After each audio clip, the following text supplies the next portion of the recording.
Hello there folks, Steve here. Yes, I haven't got any topic in mind really. Normally when I make a video I do think about what I want to talk about.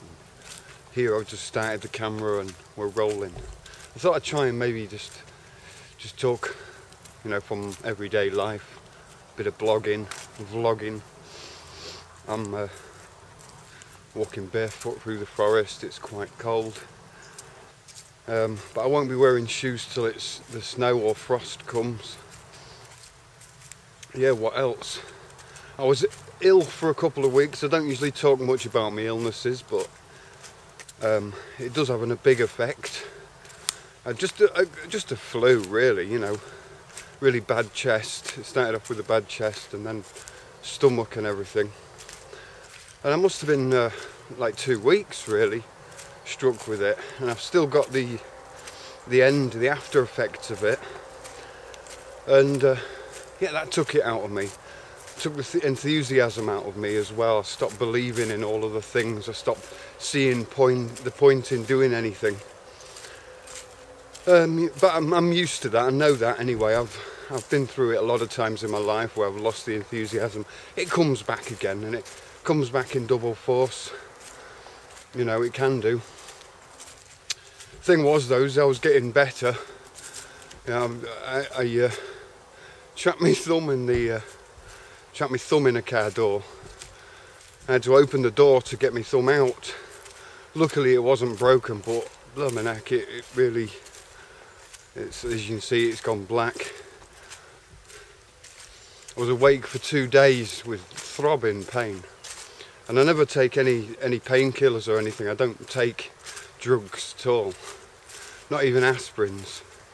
They give me kind of make my heart feel like it's like pounding. Makes me feel like I've swallowed a boiled sweet and it's stuck in my neck. And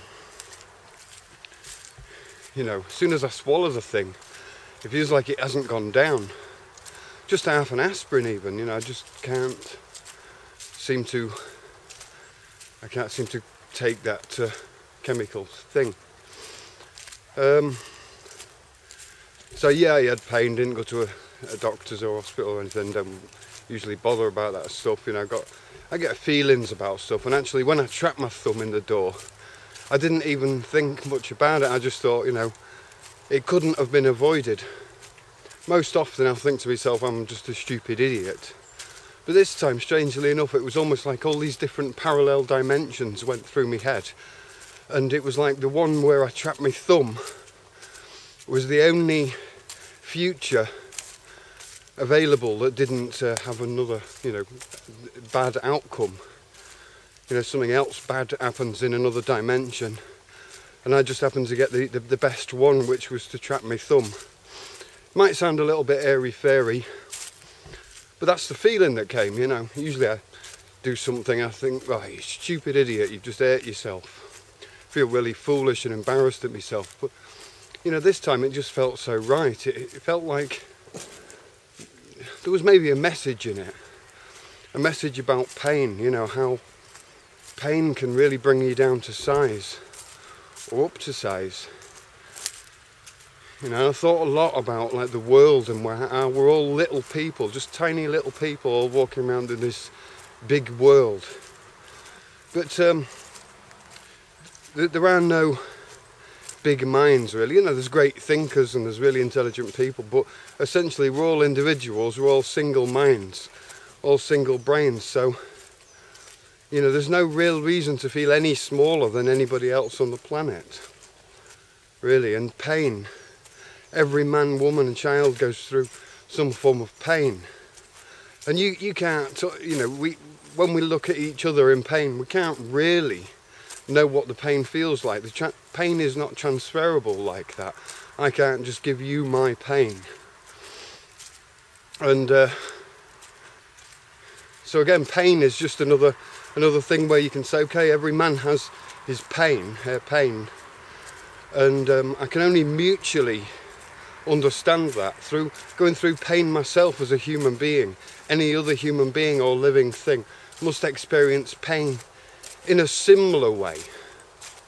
Obviously through trance states or self-hypnosis or whatever, we can actually reduce that pain mentally, you know, just through contemplation. But essentially the pain is pain, it's still there, it's still a nerve that's been attacked, a warning sign to the body.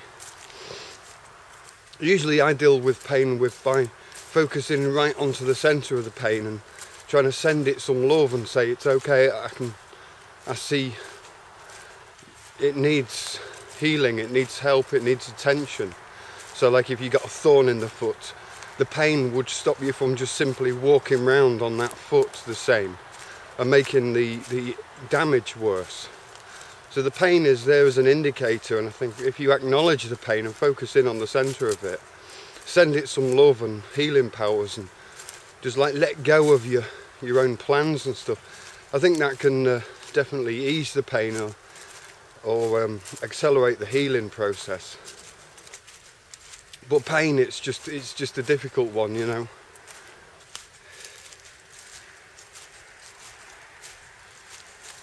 So yeah, you know, just when you think you're onto a good idea or something, and then pain comes along and takes away all those good ideas, takes away all that enthusiasm and belief, and leaves you sort of a bit hollow. But sometimes it's not bad. It's not bad to completely throw out all the ideas and see which ones come back as being good ideas.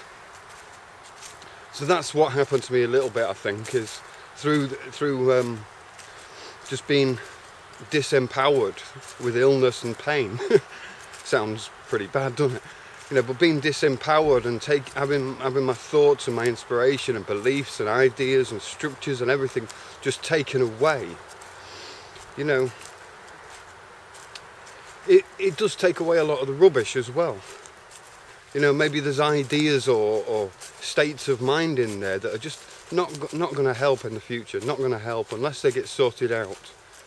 You know, a lot of the keys and the answers to life itself are in your own state of mind. As children, we're led to believe in Father Christmas, you know, Santa Claus. And children believe that Santa Claus really comes to the house, maybe down the chimney, and brings all these gifts. But then sometime you find out that Santa Claus is a tradition. It doesn't really exist. We make it happen. We give Santa Claus existence. You know, we embody him with costumes. But really, the Santa Claus that we're all talking about is just a fiction, a character, a device. You know, a literary device, just to play a role in tradition. So we see that after a certain age, and when we grow up, we see a lot of other illusions falling away. You know, when we become in a relationship for a few years with a woman or a partner or whatever, then you know you learn more about each other and yourself, and a lot of the illusions of life just fall away. And you know, obviously, life itself didn't change. Your state of mind changed. Like you put on a different pair of glasses, saw the world through different eyes, and through seeing the world through a different eyes and a different state of mind, you're able to like interact and behave differently with that world and get different results. So the world really, really does depend on your state of mind. And I think sometimes, you know, illnesses and pain and other things that you know, destroy your expectations of things. You know, I think sometimes maybe that indicates a state of mind that may never ever be advantageous. You know, a state of mind or an idea or an opinion in your head that's been blocking you all along. And maybe it's even appeared that state of mind was the one that was getting you through things, you know, helping you to survive. Maybe like revenge or wrath or pride. These types of things often tend to be like little paradigms of the mind that hold us back.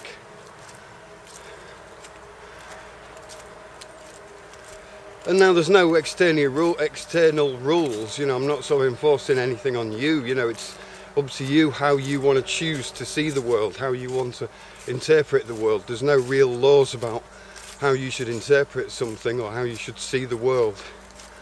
So And sometimes slipping out of a self-righteous kind of anger for the world, you know, that's the best thing for us, to just to be like kids again, to be children, you know, not so judgmental, not so many expectations.